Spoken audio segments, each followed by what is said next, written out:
Nick Anisich, and I'm the Farm to School Program Manager with the California Department of Food and Agriculture. Before I introduce today's featured speaker, I wanted to remind you that this session will be recorded. It's been a really exciting and inspiring conference so far, and thank you to our speakers and community members who made this all happen. So shout you out and thank you, everyone. Our intention for the 2021 Farm to School Conference is to increase equity, expand food access, and empower student voice. We've been doing all of this collaboratively with a focus on connecting cafeterias, classrooms, and communities. Nobody embodies these intentions more than the first partner of California. Her dedication to Farm to School moves well beyond tailored talking points. She takes tours, she volunteers, she asks questions, she listens to the people who live and breathe this issue every day. I can tell you, we took a tour together to Turlock in Yolo County, and she was there so excited to meet with everyone and have real conversations, which is what this is all about. Successes like the California Farm to School Incubator Grant Program, which we're reviewing those grants now, the Farm to School Network, which we're establishing, and I wrote down, even the fact that this conference is happening and we have a staff to thank is all due to the first partner's involvement and for her being a champion for Farm to School. Another intention we set today is to practice gratitude in action. So I wanted to make sure I say out loud, thank you to the first partner for your dedication to this movement, for your leadership, and for joining us today to close out the Farm to School Conference. So I'm going to hand over the mic now, and thank you again for being here with us. Thank you, Nick, so much. My gratitude is to you and your incredible hard work and dedication to California's children. As Nick mentioned, I'm California First Partner Jennifer Siepel Newsom, and I'm thrilled to be joining you all today for this incredibly important discussion about how we can expand farm to school programming in California, build healthier communities, and cultivate a climate smart and more equitable food system. This conversation could not come at a more critical time. We've seen how this pandemic has created a food crisis. Hunger is at an all-time high, and climate change is clambering at our door. Right now, more than 2 million children in California do not have access to healthy whole food, with Black and Latinx children reporting food insecurity twice that of children in white households.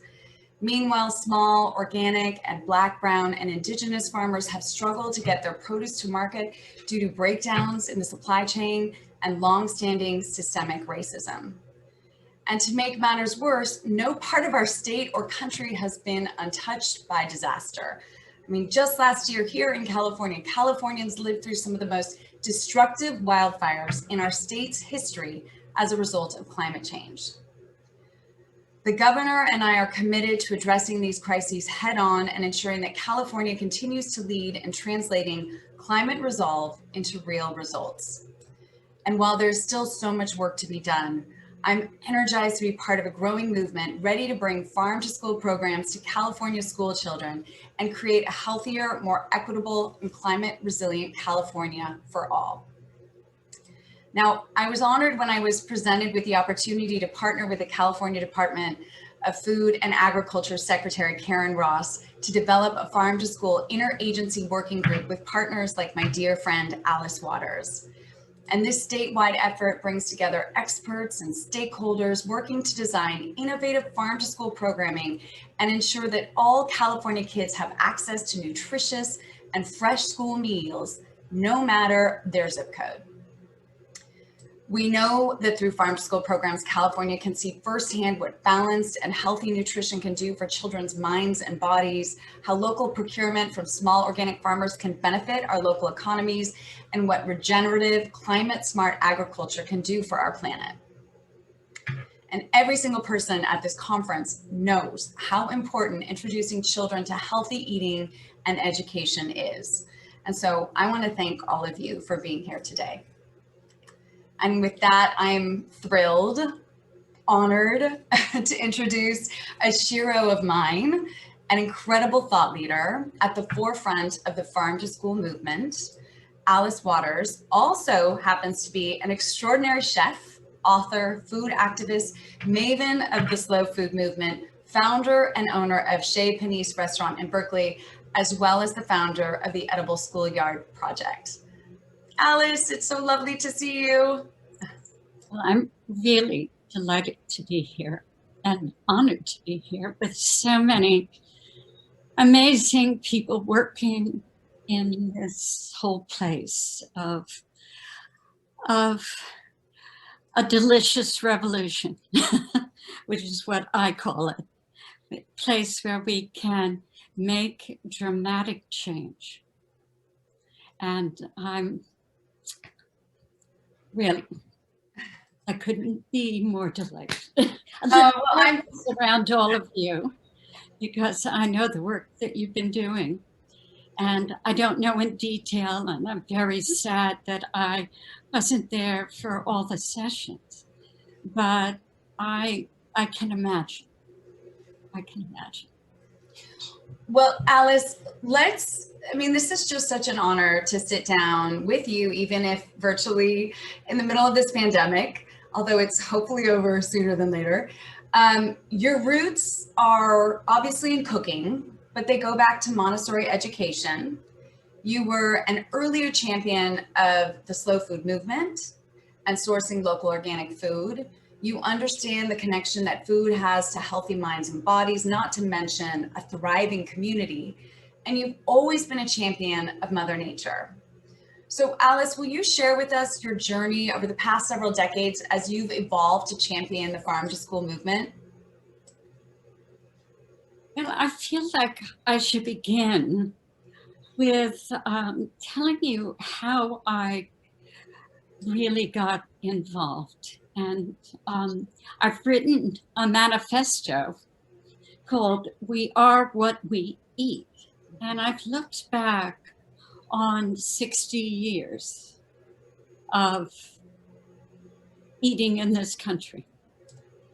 And I've come up to the conclusion that when we eat fast food, we're not just eating food that may not be good for us, but we're eating the values that come with that food. And it's so, so important to me. I fortunately was able to go to France when I was 19. And I lived there for a year, and it was a slow food culture. So that everyone had 2 hours at lunchtime to go home and eat with their families. There was no food that was sold in the markets that wasn't from just around Paris. The markets were open twice a day. Everybody shopped at a farmer's market in the neighborhood. And so I, came home and I wanted to live like the French. So that was my mission. And that's how I ended up saying I just better start my own restaurant and maybe I could find that food. And of course, that led me to the network of organic local farmers.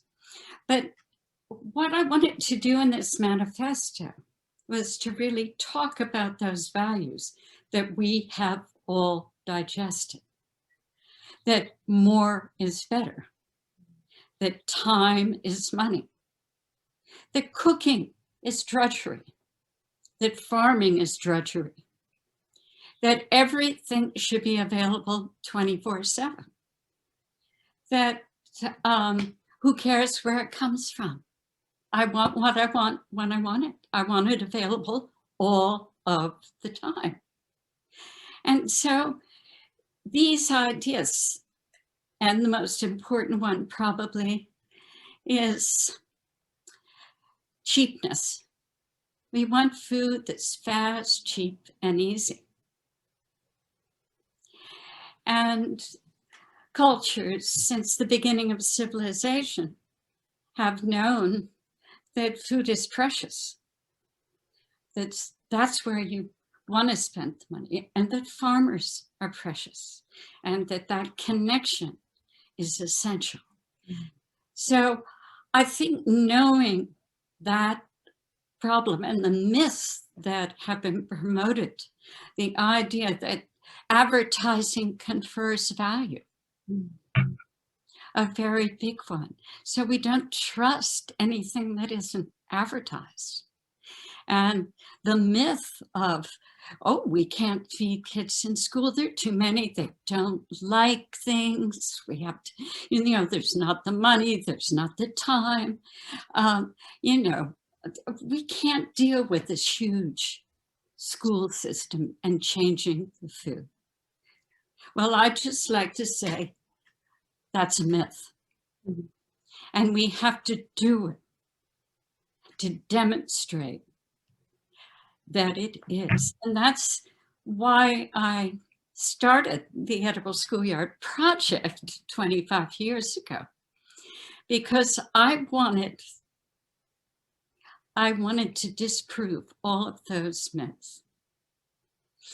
And so I used my Montessori education, belief that the best way to teach is by doing, to learn is by doing it. And I think you know a lot about that because your kids have gone to Montessori schools. Yes. Yeah. But when you're, just one little last thought, I know I'm monopolizing this, this dialogue.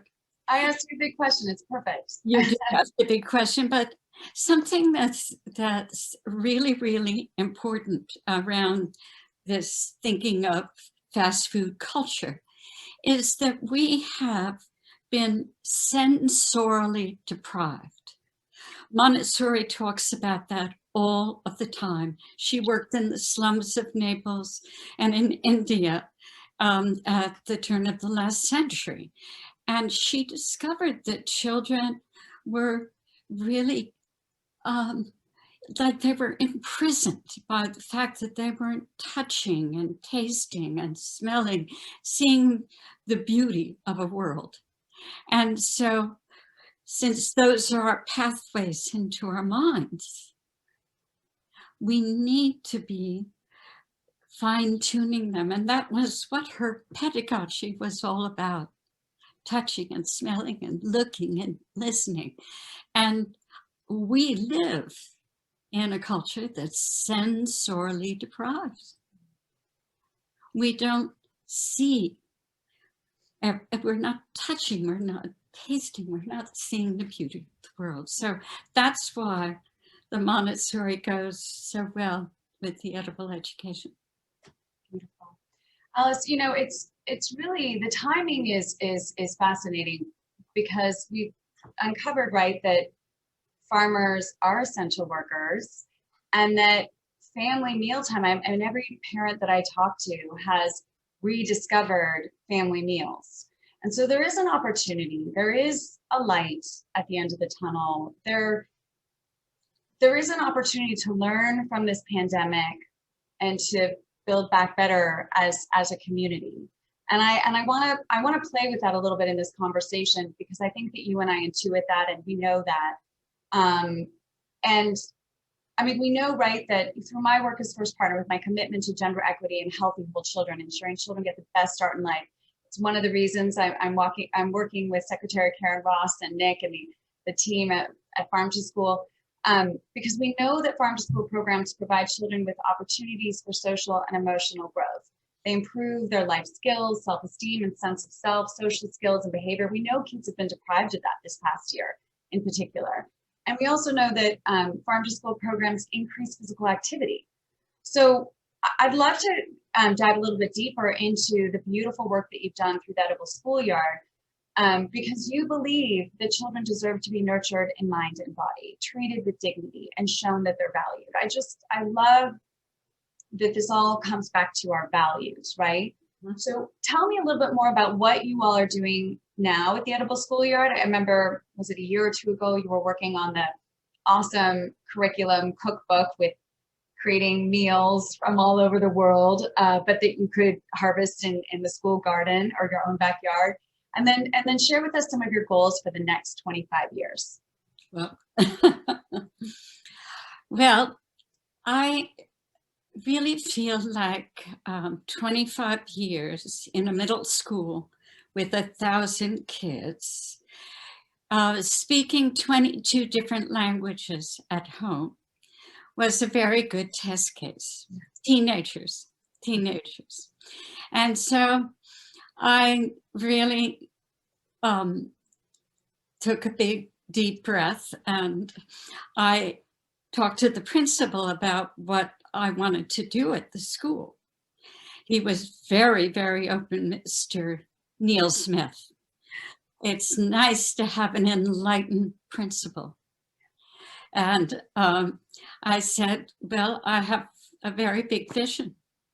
I would like a garden classroom and a kitchen classroom, not for teaching gardening or cooking per se, but for teaching all the academic subjects. So the teachers would come in the garden for math, science, even art. They might come in the kitchen for history and language and social studies. But I always imagined a cafeteria that was big enough to have every child seated in the dining room. Maybe in 2 seatings they would have to be. And I said, we want to make school lunch an academic subject, that you could get credit for eating it. I was joking, and he said, Alice, you know, it sounds great, but, you know, maybe we should just begin with a little garden and not talk about a free organic regenerative school lunch. Even though I didn't use that word regenerative back then, I wanted an organic one. And I wanted to do what we had done at Siepel, which is find a farmer, connect with the farm, take all of the scraps from the meal back to the farm and pick up the vegetables. So I'm really thinking in that way about how we can address school lunch in the state of California. And what we do in California is probably what we'll do in the country and maybe around the world. So we have to be really focused to go all the way. And I've been so worried about K through 12 because we don't have very much money to accomplish what we need to accomplish. The schools have not had enough money to rebuild. The teachers are not paid enough or honored enough. We've sort of industrialized the schools like we have our farms. So it's kind of one size fits all. Teachers are disempowered. And it's so sad to me that they struggle so hard. And especially in the cafeteria, the workers are really paid next to nothing, and they're working, serving food to students that they don't necessarily believe in at all. And they see the waste that's happening every day. So I really feel that we need the help from the great University of California. It's a land grant university. That means every one of the campuses has land around it. Some of them huge amounts of land, like Davis, and even 240 acres in Richmond, California, if you can imagine. But they have the research potential. They have the desire to be carbon neutral by 2025. But what if they incorporated food in the carbon neutrality initiative? What if they really tried to decentralize in a way and think about what I call school-supported agriculture?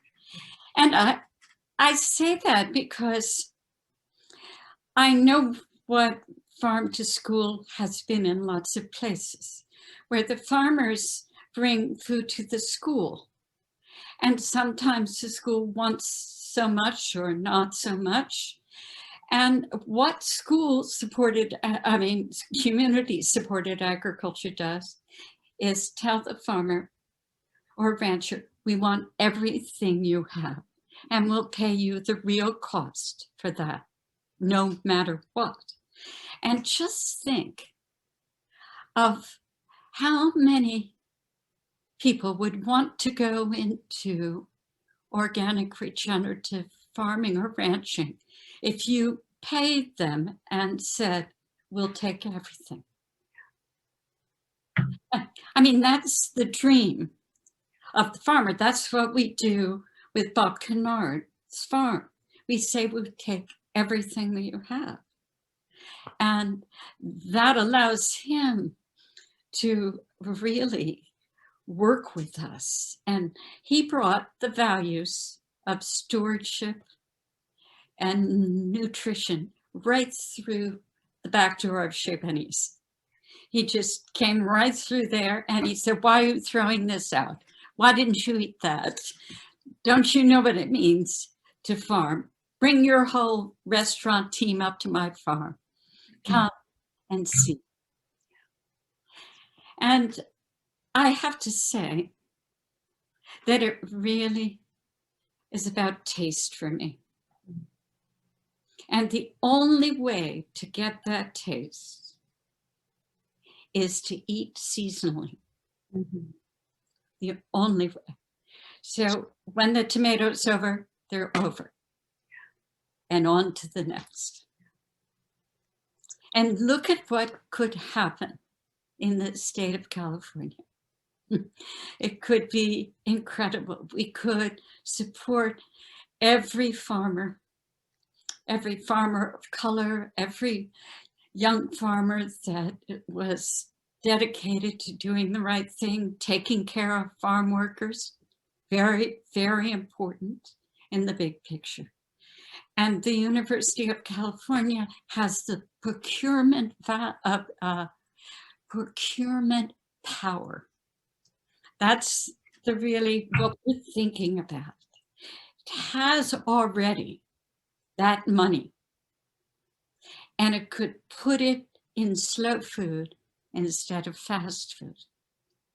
Just think. Yeah.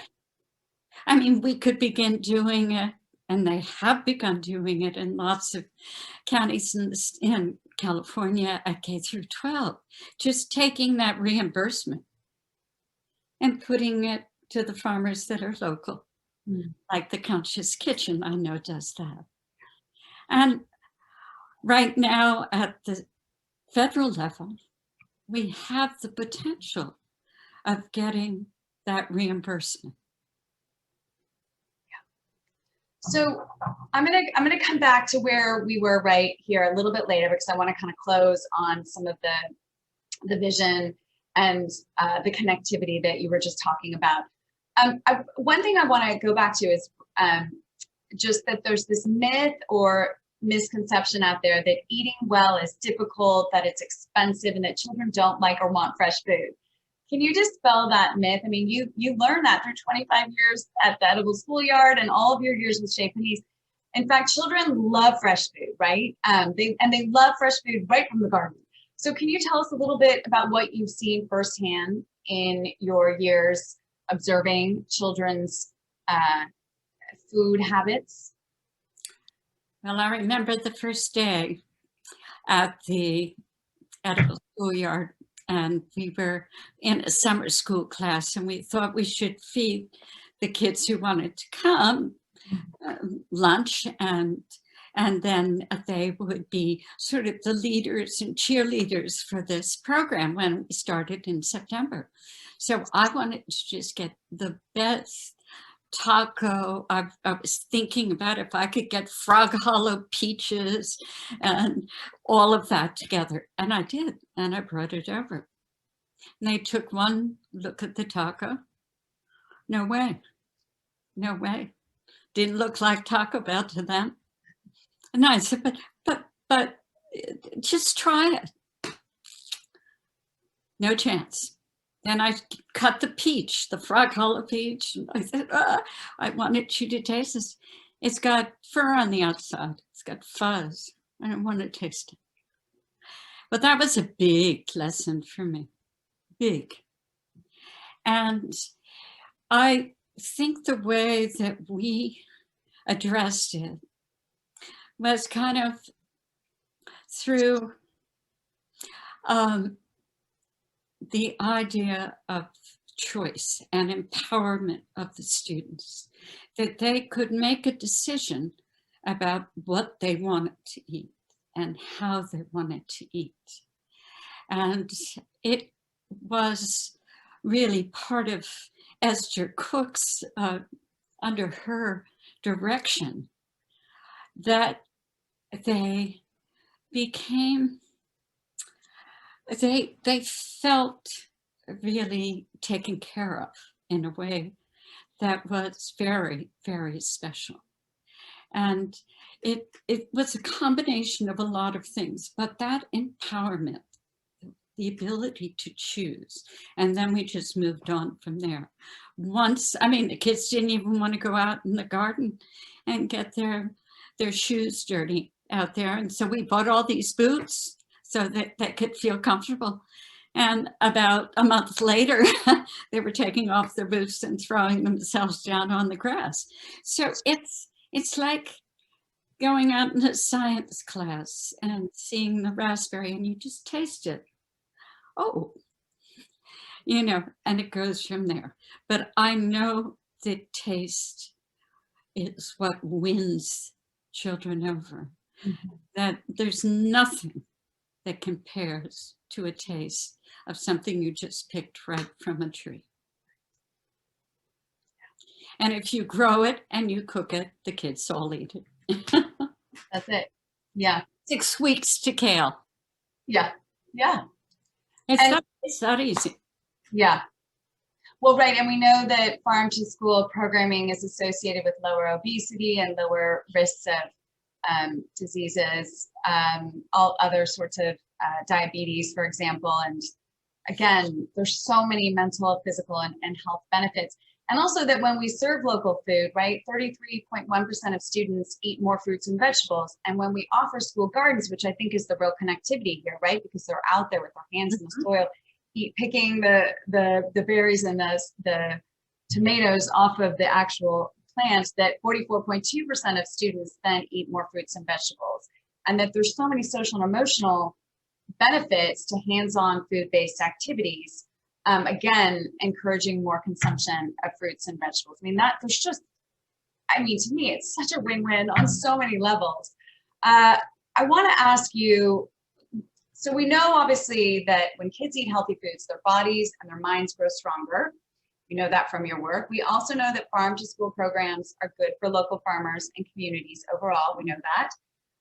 So what role does farm to school have, and you touched on this a little bit, but what role does farm to school have in building a more resilient environment and raising the next generation of climate leaders? Well, we're teaching those values in all the work that we're doing. We're teaching stewardship of the land.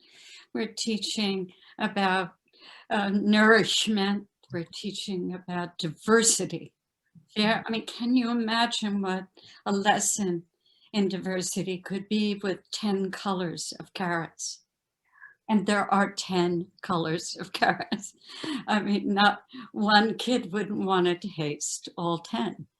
And this is really deeply embedded, and the sense of community. I was shocked that we were allowed to actually build the edible schoolyard on a school campus. Now, don't tell anybody this, where you're not supposed to have nonprofits and you're not supposed to have teachers that don't have credentials. And here we are. And it's because we were so careful about the way we did it. It had to be done just right. We had to teach kids how to use those tools, those knives, how to hold them, how to take care of them. And they were so proud that they were using real implements in the kitchen. They were asked to really do, you know, not a sort of child's work of learning cooking, but really a serious cook's work of cooking. And I think that, I mean, the response was, was pretty amazing. But all of these values are sort of communicated effortlessly through the garden and kitchen classroom and gathering in the kitchen. That's about building community.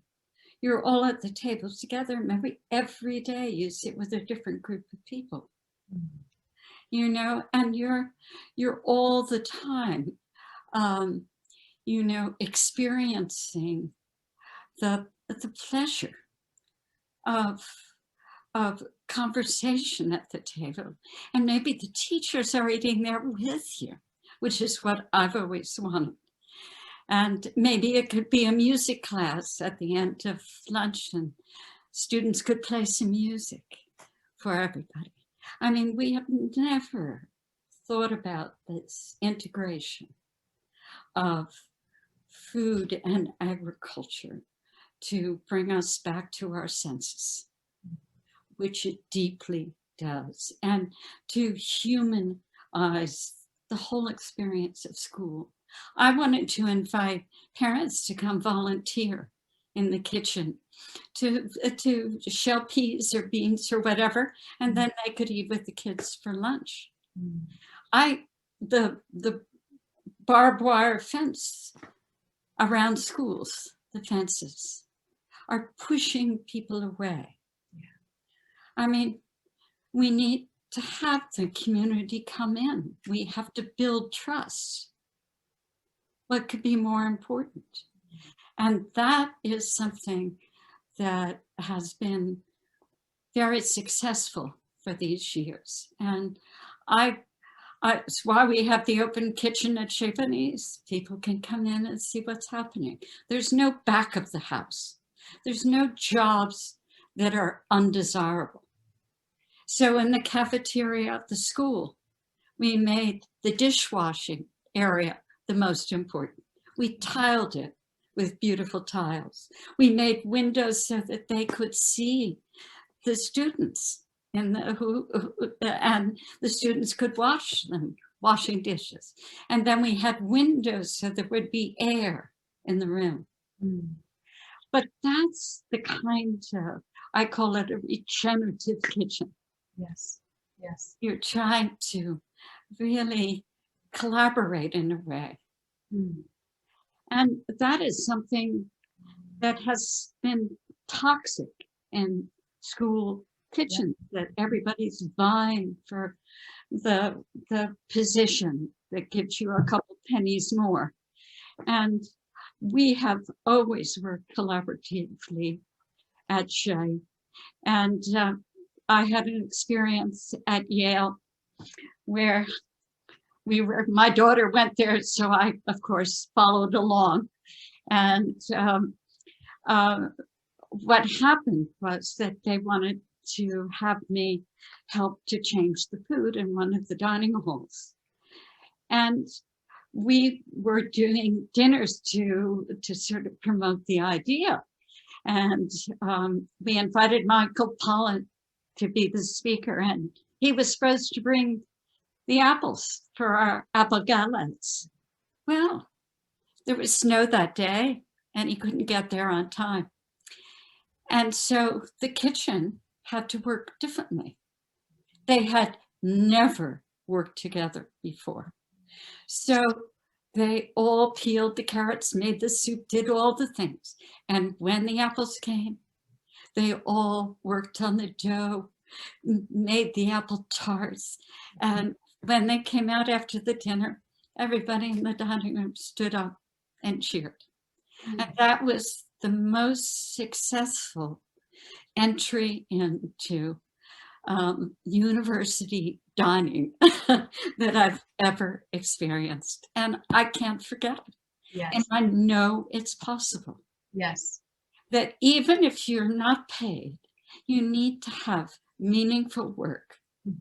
And you need to be in a beautiful place, because it's the most important work. These are the people that feed us, the cooks and the farmers, Yes. the ranchers and the fishers.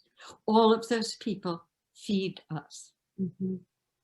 And if we have a big event, which we might have for Slow Food in Sacramento, right there, we're thinking about it next March. We're going to have a table a mile long, and we're just going to feed the teachers and the farmers and the ranchers. We're going to have a long table, and we'll find every cook who wants to come and help us. But we want to feed them the very best school lunch ever. Yeah. So I'm counting on this whole network you have to come and help. It's beautiful. But I love how this is really about values. It's about using food to build community, to connect people. We live in the most diverse state. There's so much to gain from this value system, this connectivity, this oneness with not just each other, but with nature. And I also am hearing ideas around, you know, some kids who grow up on that fast food, with that fast food culture, as we educate them, bringing their families in and getting their families rooted in sort of, this is what it is to live sort of in communion and you know, practicing healthy eating and a connection to, you know, local farmers. It's just a beautiful way to connect and grow a healthy society. So, I mean, because we also know, right, that farm to school programs reduce food waste, reduce transportation related to environmental impacts.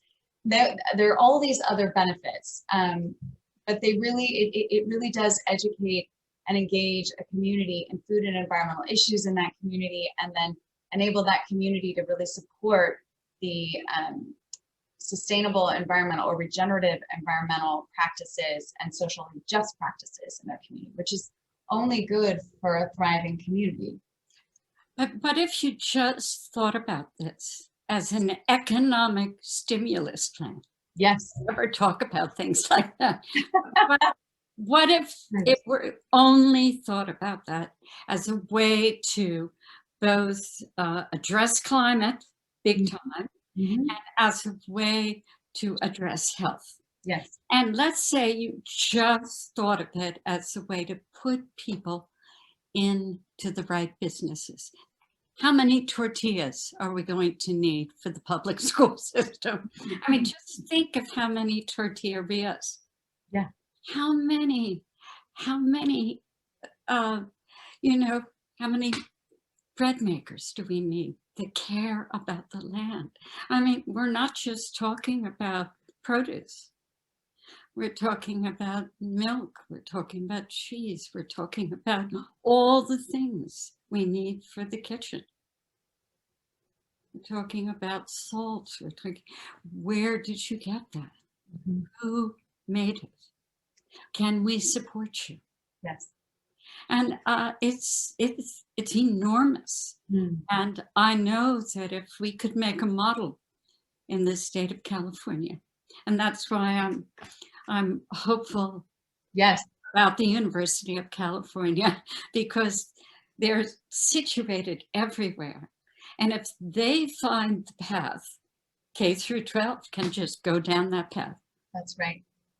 Well, And I think we have an enlightened new president of the university, Michael Drake, and Janet Napolitano already has a sustainable UC food purchasing that has gone on for a number of years at every campus. So we're poised, we're ready. Yay. Well, just as we sort of wrap things up here, you know, as I mentioned in my introduction, the CFA Secretary Ross and I co-chair this interagency working group that is focused on expanding farm to school programming throughout California, and that you are a partner and advisor to us on this working group. So let's kind of, you know, just continue this thread of sort of wrapping up your hope, your vision for where you want to see the farm to school movement in California in the next 10 years. And let's take advantage of this crisis to look at a broken system and envision this, recreated system where you have a network that is benefiting the children, those in the schools, the local farmers, the local communities, and obviously the environment. And we know that we need a free universal school lunch. We know this. That's number one. And we have an opportunity to make that school lunch a great benefit to the local communities around the state of California. Buying locally is critical. It really is. It brings the community together around the schools. And of course, we need to go all the way because of climate and health. So we really need to buy that food from the people who take care of the land and their farm workers. It's essential that we do this, because climate is right around the corner. It's not even around the corner in California, it's right here. Yes. And it's shocking us all. And it's such a, I just think that this is the really good news. It's the silver lining that we're talking about. We're all involved in sowing the silver lining. And that is such gratifying work that everybody will want to help us. Everybody will want to help us, whether it's saying we need volunteers out of this farm that wants to pick all the apples. Can you help? Let's ask people to help us, because people just have asked us for our money. But we want to help. We want to be like the Conservation Corps. We want to get out there and do something. And what could be better than the rebuilding of the public school system to teach our children the values that they need to live on the planet together? It's beautiful. Teach our kids the values that they need to live on the planet together.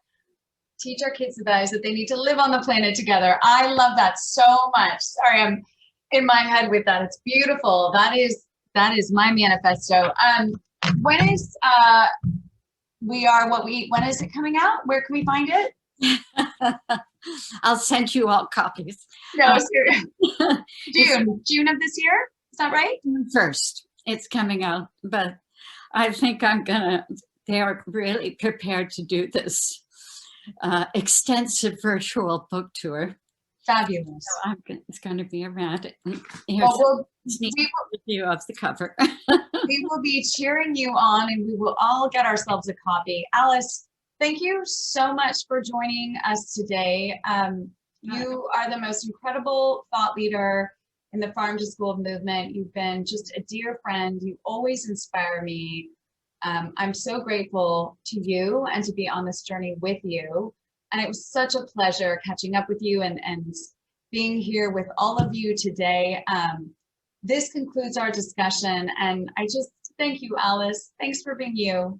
Thank you for being you. Thank you for caring so much about not just California's children, but the world's children. Thank you for being such a steadfast and ardent advocate of Farm to School. Let's do this, California. Thank you so much, everyone, for tuning in, and I can't wait. I'm going to try and see you socially distanced soon, Alex. Love you lots. Thanks, Nick. Back to you.